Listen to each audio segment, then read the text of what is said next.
इब्तिदा है रब्बे जलील के बाबरकत नाम से जो दिलों के भेद खूब जानता है। अस्सलामु अलैकुम प्यारे दोस्तों, उम्मीद करता हूँ कि अल्लाह ताला के फजलो करम से आप लोग ठीक ठाक होंगे और अल्लाह ताला से दुआ करता हूँ कि अल्लाह ताला आप लोगों को हमेशा तंदुरुस्त, तवाना और खुश खुर्रम रखे।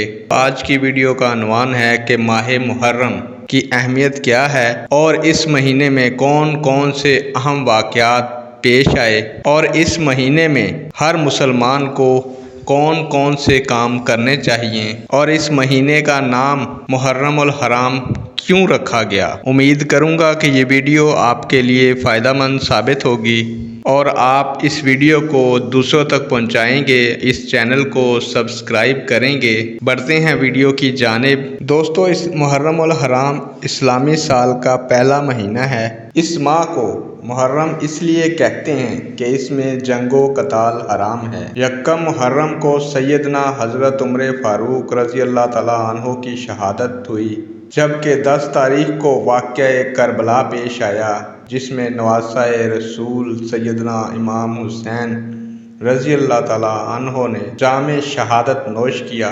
आशूरा यानी 10वें मुहर्रम का दिन बहुत मुअज़्ज़म है। इस दिन में पेश होने वाले अहम वाक़यात मैं आपकी खिदमत में पेश करता हूँ।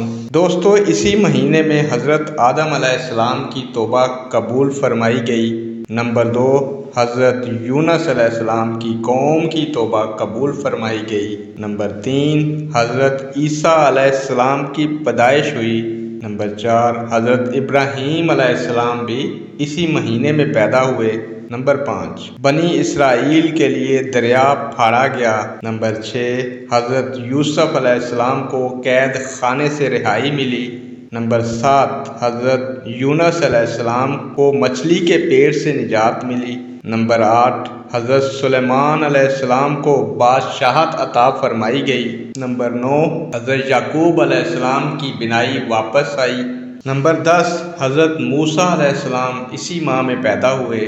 नंबर 11, आसमान से पहली बारिश हुई और नंबर 12, क़यामत दोस्तों इसी दिन आएगी और अल्लाह ताला ने इस दिन आसमान, ज़मीन, पहाड़, कलम और कुर्सी को पैदा फरमाया और आशूरा के दिन ही अस्हाबे कहफ ने करवटें बदलीं। तो प्यारे दोस्तों, आशूरा के दिन हर नेक काम बड़े अजर व सवाब का मौजब है। रसूलुल्लाह सल्लल्लाहु अलैहि वसल्लम ने इरशाद फरमाया, जो शख्स 10वें मुहर्रम का रोज़ा रखे तो अल्लाह ताला इसे 10,000 फरिश्तों की इबादत और 10,000 शुहदा का सवाब अता फरमाता है। और दोस्तों, सैयदा आयशा सिद्दीक़ा रज़ी अल्लाह ताला अन्हा फरमाती हैं कि रहमतुल्लिल आलमीन ने फरमाया, जो शख्स मुहर्रम के पहले 10 दिन रोज़ा रखे तो वो फिरदौसे आला का मालिक होगा। सुबहान अल्लाह। दोस्तों, आशूरा के दिन गुस्ल करना बीमारी से बचाव का सबब है।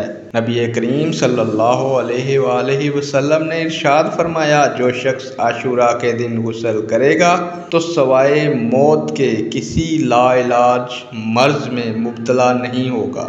सुबहान अल्लाह। आशूरा के दिन किसी बीमार की बीमार पुरसी करना भी बहुत अजर का काम है। हमारे नबी करीम सल्लल्लाहु अलैहि वसल्लम ने फरमाया, जो कोई आशूरा के रोज़ बीमार की तिमादारी करता है गोया कि उसने तमाम बनी आदम की तिमादारी की। सुबहान अल्लाह। तो दोस्तों, आपसे दरख्वास्त करता हूँ कि आप इन वाक़यात को जो माह मुहर्रमुल हराम में पेश आए याद रखें, इस इल्म को अपने बच्चों तक मुंतकिल करें ताकि उन्हें भी पता हो कि इस महीने में होने वाले वाक़यात कौन से हैं और इस महीने की तारीख़ के आईने में अहमियत क्या है और इस महीने के बारे में हमारे नबी करीम सल्लल्लाहु अलैहि वसल्लम ने क्या इरशाद फरमाया। तो आपसे दरख्वास्त करूँगा आखिर में दोस्तों कि आप इस चैनल को सब्सक्राइब करें और अल्लाह ताला आप लोगों को हमेशा खुश व खुर्रम रखे और वीडियो को दूसरों तक पहुँचाएँ ताकि ये आपके लिए और मेरे लिए बाइसे सवाब बने। नेक दुआओं और तमन्नाओं के साथ आपसे इजाज़त चाहता हूँ। अल्लाह ताला आप लोगों को सेहत व तंदुरुस्ती अता फरमाए और आपकी तमाम दिली मुरादें पूरी फरमाए। अल्लाह हाफिज़।